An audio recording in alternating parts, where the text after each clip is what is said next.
ദൈവനാമത്തിന് മഹത്വമുണ്ടായിരിക്കട്ടെ. ഏറെ പ്രാർത്ഥനയോടെ ഈ പുതിയ ദിവസം നമുക്ക് ആരംഭിക്കാം. ഇന്നത്തെ വായന ഭാഗം സഭാപ്രസംഗി 1 മുതൽ 3 വരെയുള്ള അധ്യായങ്ങളാകുന്നു.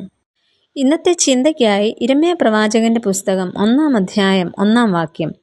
ഹിൽക്കിയാവിൻ്റെ മകനായ ഇരമ്യാവിൻ്റെ വചനങ്ങൾ. യെശയ്യാ പ്രവാചകന് ശേഷം ഏകദേശം 100 വർഷങ്ങൾ കഴിഞ്ഞ് ശുശ്രൂഷ നിർവഹിച്ച പ്രവാചകനായിരുന്നു ഇരമ്യാവ്. രാജാവായ മനശ്ശെയുടെ കാലം അവസാനിക്കുന്നതിന് മുമ്പ് ഇരമ്യാവ് ജനിച്ചു എന്ന് കരുതുന്നു. യഹോവ ഉയർത്തുന്നു, യഹോവ സ്ഥാപിക്കുന്നു, ഇവയൊക്കെയാണ് ഇരമ്യാവ് എന്ന പേരിൻ്റെ അർത്ഥങ്ങൾ. കരയുന്ന പ്രവാചകനെന്നും ഇരമ്യാ പ്രവാചകന് ഒരു മറുപേരുണ്ട്.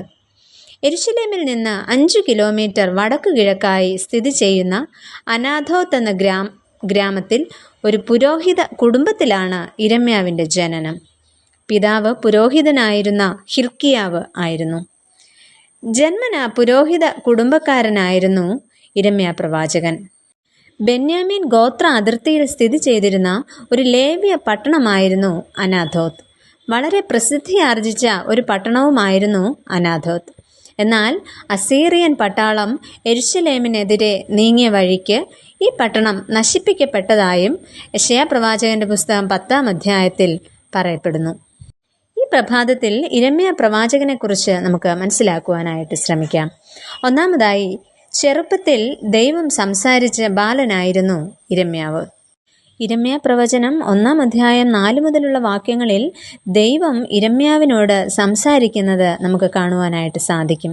നിന്നെ ഉദരത്തിൽ ഉരുവാക്കിയതിനു മുമ്പേ ഞാൻ നിന്നെ അറിഞ്ഞു, നീ ഗർഭപാത്രത്തിൽ നിന്ന് പുറത്തു വന്നതിന് മുമ്പേ ഞാൻ നിന്നെ വിശുദ്ധീകരിച്ചു, ജാതികൾക്ക് പ്രവാചകനായി നിയമിച്ചിരിക്കുന്നു എന്ന് യഹോവയായ ദൈവം ഇരമ്യാവിനോട് പറയുന്നു. എന്നാൽ ഇരമ്യാവ് പറയുന്നത്, അയ്യോ യഹോവയായ കർത്താവേ, എനിക്ക് സംസാരിപ്പാൻ അറിഞ്ഞുകൂടാ, ഞാൻ ബാലനല്ലോ എന്ന് പറഞ്ഞു. എന്നാൽ അതിന് മറുപടിയായി യഹോവ പറയുന്നു, ഞാൻ ബാലൻ എന്ന് നീ പറയരുത്, ഞാൻ നിന്നെ അയക്കുന്ന ഏവരുടെയും അടുക്കൽ നീ പോകുകയും ഞാൻ നിന്നോട് കൽപ്പിക്കുന്നതൊക്കെയും സംസാരിക്കുകയും വേണം, നീ അവരെ ഭയപ്പെടരുത് എന്ന വലിയ ഒരു ഉറപ്പ് ദൈവം ഇരമ്യാ പ്രവാചകന് നൽകുന്നതാണ് നമുക്ക് കാണുവാൻ സാധിക്കുന്നത്.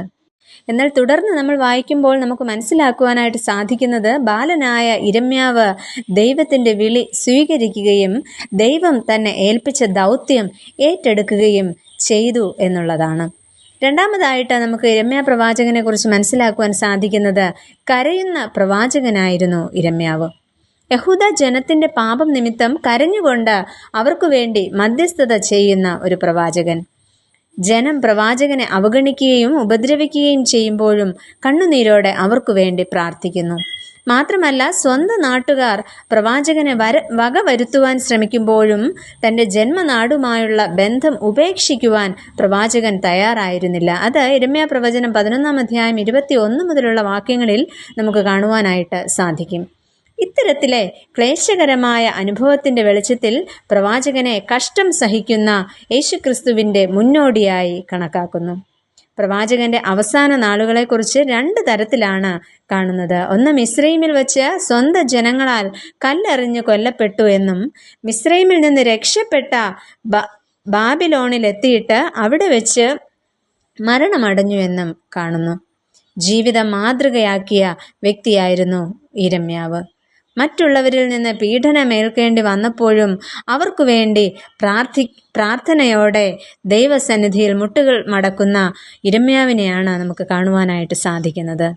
പ്രിയമുള്ളവരെ, നമ്മുടെയും ജീവിതത്തിൽ ഇരമ്യാ പ്രവാചകനെ നമുക്കും മാതൃകയാക്കാം. നമുക്ക് പ്രാർത്ഥിക്കാം. പ്രിയ കർത്താവേ, ഇരമ്യാ പ്രവാചകനെ പോലെ മാതൃകയുള്ള ജീവിതം ഞങ്ങൾക്കും നൽകണമേ. ഞങ്ങളെ വേദനിപ്പിക്കുന്നവരെയും ഞങ്ങളെ എതിർക്കുന്നവരെയും സ്നേഹിക്കുവാനും ഞങ്ങളെ സഹായിക്കണമേ. ആമേൻ.